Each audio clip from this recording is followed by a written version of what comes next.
Welcome. This is video 7, Campaign Reporting. Let's review what forms must be completed in regards to the financial side of the candidate's campaign. First, all candidates are required to file some level of campaign disclosure documents. These documents are required by government code and provide the public with details on who contributes money or items to a candidate's campaign and how that money is spent. Disclosure requirements are very complicated. The accounting for tracking and reporting campaign activity is unlike any other financial process.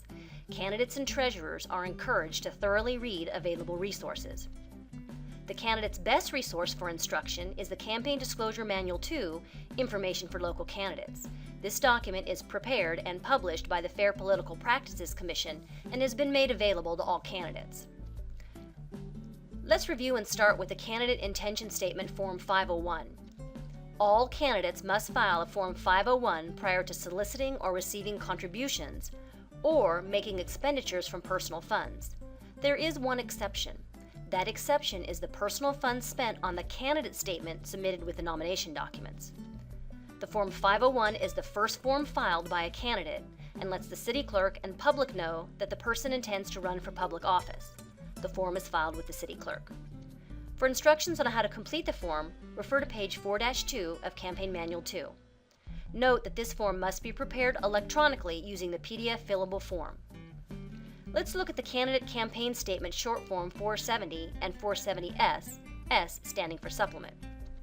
The Form 470 is filed by candidates who do not expect to raise nor spend $1,000 in the entire election year. Note that personal funds used to pay for the candidate statement submitted with the nomination documents is excluded from the $1,000 calculation. The form is filed with nomination documents. Later, if the candidate exceeds the $1,000 threshold, the candidate must then file a Form 470S. The 470S must be filed with the city clerk and a copy to all opposing candidates within 48 hours of reaching the $1,000 threshold. For instructions on how to complete the form, refer to page 4-10 of Campaign Manual 2. Also, this form must be prepared electronically using the PDF fillable form. Let's continue with the Statement of Organization Form 410.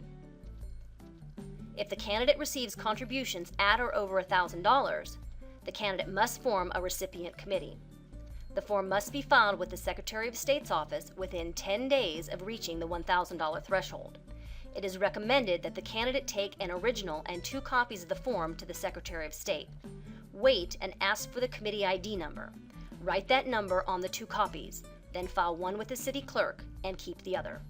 For instructions on how to complete the form, refer to page 4-13 of Campaign Manual 2. Note that there are specific regulations on how to complete this form. Forms not completed correctly will be rejected by the Secretary of State. Before continuing, let's review the requirements to establish a campaign bank account. First and foremost, campaign and personal funds may not be commingled. So who needs to establish a bank account? Candidates who will solicit or receive contributions from others, or candidates who anticipate spending over $1,000 in personal funds in connection with the election. There is one exception. That is personal funds spent on the candidate statement submitted with the nomination documents. Candidates who meet either criteria must open a campaign bank account.